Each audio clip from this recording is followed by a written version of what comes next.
Good morning, everybody. It's Debbie at our retreat in Dewey, and this is what's this called? Bardew Valley Inn. Thank you. We are finishing up our weekend, our retreat weekend, and it's been absolutely awesome this weekend. Beautiful location, love it. And so we get to do this on Sunday morning, February 28th. And so we're going to jump right in. We're kind of on a time frame this morning, I heard, because I really found a lot of stuff that we could talk until our 3 o'clock break this afternoon, but Elizabeth said no. And so we're starting with Leviticus 22:17 through 23:44. And so we're still talking about the priest. And we want to make sure that we get them straight, because you know what, I've kind of lost my train of thought here, but this lineage had to remain pure.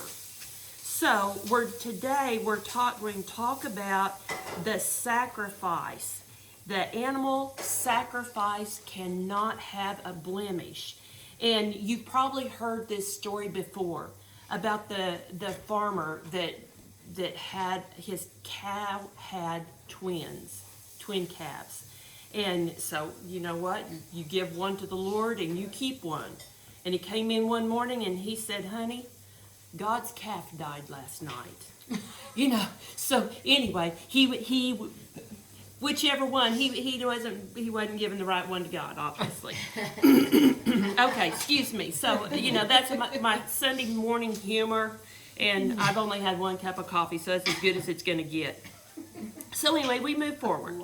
So, animal with no defects, and you see it's talking about a bull, a ram, or a male goat, and that is generally the most expensive animal, and so that's why you gave the male animal. And so no defects. It's got to be accepted. And I want to give God my best. I want to give him my best of my first of whatever it is. And so it can't be crippled. No blemish. I want my gifts to God to be perfect.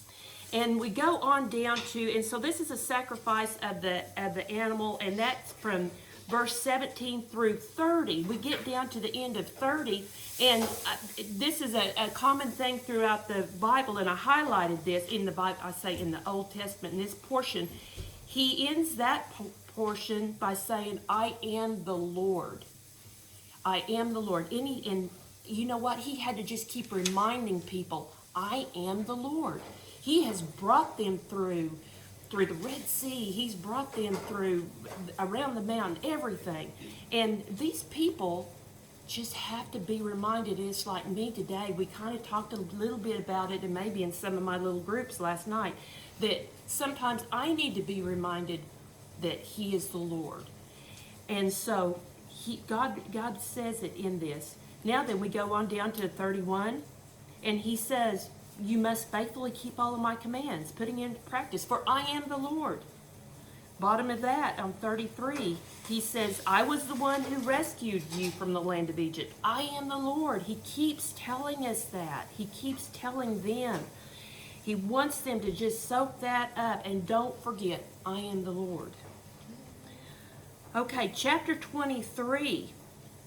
Chapter 23. Now we're getting into our festivals. It's like they had a lot of festivals. Why did they have that? This first one is talking about the Sabbath, and this was for your soul. Work 6 days and rest on the 7th day. You know what? If I don't rest, if I don't totally 100% rest, my mind is wore out. I'm stressed. I just don't function well. If I am well rested, if I have eaten like I'm supposed to eat, I feel good. My mind is sharp. If I get out and exercise, if I walk, my mind is sharp. And so he gave us that 7th day, put everything aside, let's rest. Okay, so now then we go on to verse 4 through 8 is the Passover of unleavened bread. Now, God established several national holidays each year for the celebrations, fellowship, and worship. And it's to tell your kids about it, explain to them why we are celebrating this, and we need to think about that today. We celebrate Christmas and Easter, and we have Thanksgiving. That's not necessarily a religious holiday, but we do that. We have Christmas. Jesus was born on Christmas. Easter, he rose. What else can you do throughout the year to celebrate, to remind your family, your children that I am the Lord? Well, I was telling my friend Sue last night, you know what? That's a good place for a birthday, because we are here because of God. He planned for us to be planted at this time, at this place. Maybe your birthdays become another celebration of God rather than me getting a present. Now, Steve, I still want a present if you're listening to me. Don't forget, I'll take it. Okay, so the unleavened bread. My friends around the table are laughing at that. But Steve, I'm serious. Okay, so the unleavened bread was a feast that reminded Israel of their escape from Egypt. They needed to celebrate that. We move on down to verse 9 through 14. This is the feast of the first fruits. This feast reminded and required that the first crops be harvested to God. Don't give him leftovers. When I give him my tithe, I write that check out on the first day of the month. Now, if I'm not going to be home, today's February 28th, tomorrow's the 1st. I'm not at home, so I mailed it in the other day. I didn't do anything online because I work for the post office and I put a stamp on my stuff and mail it. But that's just me. That's right. But don't give him leftovers. I could have wrote that same check at the end of the month and send it, but that wouldn't be my first fruits. It might have been in the same group of money, but I give him my first because I trust him for the end. Good. Okay, so now then, 15. We go down to verse 15 through, I'm not sure yet where 22. I'm going to get. But anyway, this is the Feast of Weeks. This was a festival praising God for a bountiful harvest.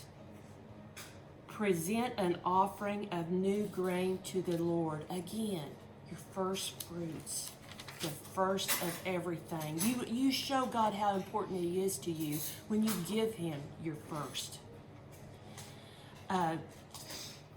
On down to verse 23. See, I'm kind of buzzing through this, aren't I? That's what I'm supposed to do. Elizabeth's sitting here beside me watching. And so the Lord said to Moses, give the following instructions to the people of Israel. This is the trumpets. The trumpets were blown to announce the beginning of each month, as well as the start of the first festivals. I thought that was pretty interesting. The trumpets, and they use trumpets a lot. They made out of a horn, and they blasted that trumpet. I just think that's awesome. Okay, so then we go to 26. This is the Day of Atonement. The Day of Atonement on the 10th day of that same month, 9 days after the Festival of the Trumpets. And you see there's a little asterisk there. Do you go to those footnotes to see what does that really mean? And when you go over and look at 26 in that, my bifocals are having to adjust to it and not sure I can find it at this point because I haven't had enough coffee. But it will tell you why that's there. Anytime you see something there, why is that there? I love digging into it. Probably should have dug into it a little earlier today. We're going to go on. I got lots of fun stuff, and I'm going to have to crunch it. Okay, so 33 is the Feast of the Booths, and I don't know if I can say that good enough, or tabernacles. And so the cool thing about that is this is a celebration involving the whole family. And so this is your birthday party. This is whenever we all come to celebrate, when my husband celebrates my birthday, and we're going to call it the Feast of the Tabernacles. So anyway, just say it, Steve. There's another one for you. Okay, so we get down to the end of that, and in verse 43, this will remind each new generation of Israelites that I made their ancestors live in shelters when I rescued them from the land of Egypt. I am the Lord, your God. Keep that on the tip of your tongue, because today, when we are heading out of here, I'm going to remember as we drive from Dewey, Oklahoma back to Oklahoma City, He is my Lord. He's my God. He's protecting me. He's covering us on our trip back home. We are not going to encounter any kind of incidents, accidents, or anything like that. We are heading home safely. He is my God. Thank you, Paul. Mark 9:30, 10 through 12. This is awesome. I love it whenever we get to have the Jesus stories. Okay, so and there's always a lot of questions because he's still teaching everybody. What time have we got, girls? I am. You're doing great. I can talk a little more. You can. Yes. Okay, so leaving that region, they traveled through Galilee. Jesus didn't want anyone to know he was there. Man, I thought he wanted people to know he was there. But he didn't want it, because you know what? People followed him, and everybody was really wanting this man. If they didn't know this man, they needed healing. They needed something. They were coming with probably a selfish motive, but they wanted him. He wanted to spend more time with his disciples. You know what? That's kind of why we get away to these retreats, because we want to spend more time with the disciples. You got to be refreshed occasionally. Contact Elizabeth for the next retreat. He said to them, the Son of Man is going to be betrayed into the hands of his enemies. He will be killed, but 3 days later he will rise from the dead. Okay, why did this is Jesus. He said, the Son of Man. Why didn't he just say, I'm going to be betrayed? He identified himself as the Son of Man. They didn't understand. They were afraid. Why were they afraid? Were they confused? Did they still not really get what was going on? No, they didn't. They really didn't understand. They thought that the kingdom Jesus was building was a structure. They really knew, I'm going to be the CEO. You're going to be the financial person. They had their banners already put on. They knew what they were going to be, because they were Jesus' buddy. They didn't get it, but they were afraid to ask. So on verse 33, after they arrived at Capernaum and settled into the house, Jesus said, what were you discussing on the road? Oh, he busted him. He knew what they were saying. He knew. He had no doubt. When Jesus asked questions. This is one thing that I learned throughout raising kids in my career. Sometimes it's not that you make a statement to somebody if you want to know something. Ask the right question and you will get the right answer. So Jesus said, why were you doing that? And they wanted to know who was the greatest, because I know that I've been with Jesus a little longer than you, and so I probably will be next to, I'll have the biggest hat on. But he caught them. They were caught in their constant struggle for success. Then he puts a little child in their arm. And he says, anyone who welcomes this little child on my behalf welcomes me. Anyone who welcomes me welcomes not only me, but also my Father who sent me. That's just a kid. Kids are supposed to be seen and not heard. Is that right? I heard that all my life. But this was an approach. As children, we're considered second-class citizens. I mean, obviously kids can't vote. They're too young. They can't make decisions. They're just kids. We don't want to do that. Back in the day, John said to Jesus, Teacher, we saw someone else using your name to cast out demons. Oh man, we got the tattletales there. We saw them. We knew that they were doing something Jesus needs to know, and I'm going to tell him. And if he says, "Oh, that's good," then I'm going to say, "Well, I just thought you'd like to know." You know, they did this. I'm adding lib. It's not exactly what that was. Not exactly. But anyway, Jesus said, don't stop him. No one who performs a miracle in my name will soon be able to speak evil of me. Anyone who is not against us is for us. So, when that person from that church you don't go to is speaking, hey, support them. Just because they don't go to your same church, they don't look like you, they don't have camo on this morning. I know you can't see me, but anyway, if they, whatever they're doing, as long as they're speaking the word, it's okay. God, Jesus, my Lord, wants to hear that.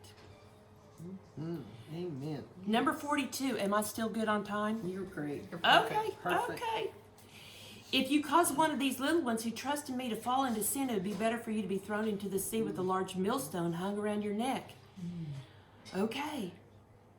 Our thoughts and actions must be motivated by love. Don't judge others. But you know what? Speak the truth. You still need to be able to confront somebody in a flagrant sin. But you do it lovingly, not judgingly.